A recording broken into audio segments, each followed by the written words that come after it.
ನಮಸ್ತೆ ಫ್ರೆಂಡ್ಸ್, ಇದು ಮೊದಲಿಂದನೂ ನಮ್ಮ ಅತ್ತೆ ಕಾಲದಿಂದಲೂ ಮಾಡ್ತಾ ಬಂದಿರುವಂತಹ ಕರಿ ಕುಂಬಳಕಾಯಿ ಕರ್ಹುಳಿ ಅಂತ ಹೇಳ್ತಾರೆ ಇದಕ್ಕೆ. ಇದನ್ನು ಮಾಡೋ ವಿಧಾನ ಇವತ್ತು ನಿಮ್ಮ ಜೊತೆ ಹಂಚ್ಕೊಳ್ತಾ ಇದ್ದೇನೆ. ಇದಕ್ಕೆ ಎಣ್ಣೆಯನ್ನು ಸ್ವಲ್ಪ ಹಾಕ್ಕೊಂಡು ಅದಕ್ಕೆ ಒಂದು ಸೌಟಿನಷ್ಟು ಇದು ಕಡಲೆಬೇಳೆಯನ್ನು ಹಾಕಿದ್ದೇನೆ. ಅದನ್ನು ಸ್ವಲ್ಪ ಹುರಿದು ಆಮೇಲೆ ಒಂದು ಮುಕ್ಕಾಲು ಸೌಟಿನಷ್ಟು ತೊಗರಿಬೇಳೆಯನ್ನು ಹಾಕಿ ಅದನ್ನು ಕೂಡ ಸ್ವಲ್ಪ ಚೆನ್ನಾಗಿ ಹುರ್ಕೊಳ್ಬೇಕು. ಸ್ವಲ್ಪ ಬಣ್ಣ ಬದಲಾದಮೇಲೆ ಉದ್ದಿನಬೇಳೆ ಅರ್ಧ ಸೌಟಿನಷ್ಟು ಸಾಕು. ಉದ್ದಿನಬೇಳೆಯನ್ನು ಹಾಕಿ ಹುರಿದುಕೊಳ್ಬೇಕು.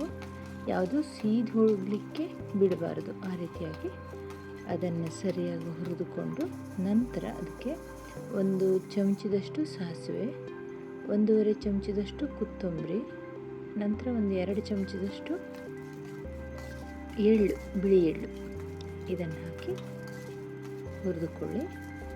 ನಂತರ ಸಾಸಿವೆ ಸಿಡಿದ ನಂತರ ಅದಕ್ಕೆ ಒಣಮೆಣಸು, ಸ್ವಲ್ಪ ಜೀರಿಗೆ, ಲಾಸ್ಟಿಗೆ ಎಲ್ಲವನ್ನು ಹುರಿದಾದ ನಂತರ ಜೀರಿಗೆಯನ್ನು ಹಾಕಿ ನಂತರ ಒಣಮೆಣಸು, ಕರಿಬೇವು ಇದನ್ನೆಲ್ಲ ಹಾಕಿ ಗ್ಯಾಸ್ ಆಫ್ ಮಾಡಿ ಎಲ್ಲವನ್ನು ಕೂಡಿಸಿ ತಣಿಯಲು ಬಿಡಿ. ನಂತರ ಈ ಕರಿಕುಂಬಳಕಾಯಿಯನ್ನು ಸಿಪ್ಪೆ ತೆಗೆದು ಹೋಳು ಮಾಡಿ ಅದನ್ನು ಬೇಯಿಸ್ಲಿಕ್ಕಿಡಿ. ಕುಕ್ಕರ್ನಲ್ಲಾದರೆ 1 ಸೀಟಿ ಹೊಡೆಸ್ಬೋದು, ಇಲ್ಲಾಂದರೆ ಹಾಗೆ ಹೊರಗಡೆ ಬೇಯಿಸೋದಿದ್ರೆ ಪಾತ್ರೆಯಲ್ಲಿ ಹಾಕಿ ಅದಕ್ಕೆ ಉಪ್ಪು ಮತ್ತು ಸ್ವಲ್ಪ ಸಿಹಿಯಾಗುವಷ್ಟು ಬೆಲ್ಲ ಹಾಕಬೇಕು. ಇದು ಸ್ವಲ್ಪ ಸಿಹಿಯಾಗುವ ಸಾಂಬಾರಾಗಿರೋದ್ರಿಂದ ಸಿಹಿಯಾಗುವಷ್ಟು ಬೆಲ್ಲವನ್ನು ಹಾಕಿ ಅದನ್ನು ಬೇಯಿಸಲು ಇಡಿ. ನಂತರ 2 ಸೌಟಿನಷ್ಟು ತೆಂಗಿನಕಾಯಿ ತುರಿ, ಒಂದು ಸ್ವಲ್ಪ ಹುಣಸೆಹಣ್ಣು, ಆಮೇಲೆ ಇದು ಹುರಿದಿರುವಂಥ ಸಾಂಬಾರು ತಣದಿರಬೇಕು. ಅದನ್ನು ಮಿಕ್ಸಿಗೆ ಹಾಕಿ ರುಬ್ಬಿ.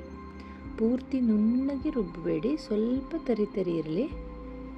ನಂತರ ಅದನ್ನು ಬೆಂದಂತಹ ಈ ಕುಂಬಳಕಾಯಿ ಹೋಳಿಗೆ ಹಾಕಿ ಎಲ್ಲವನ್ನು ಚೆನ್ನಾಗಿ ಕೂಡಿಸಿ. ಇದು ಸ್ವಲ್ಪ ಕುದಿಸಬೇಕು, ಸ್ವಲ್ಪ ಜಾಸ್ತಿ ಹೊತ್ತು ಕುದಿಸಿದಷ್ಟು ರುಚಿ ಹೆಚ್ಚು ಇದು.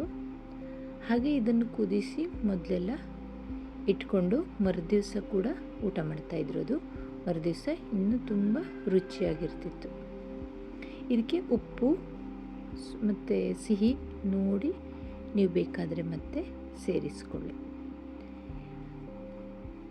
ತುಂಬ ರುಚಿಕರವಾದಂತಹ ಈ ಕರಿ ಕುಂಬಳಕಾಯಿ ಕರ್ಹುಳಿ, ಇದನ್ನು ಮೊಗೆಕಾಯಿನಿಂದನೂ ಕೂಡ ಮಾಡ್ತಾರೆ.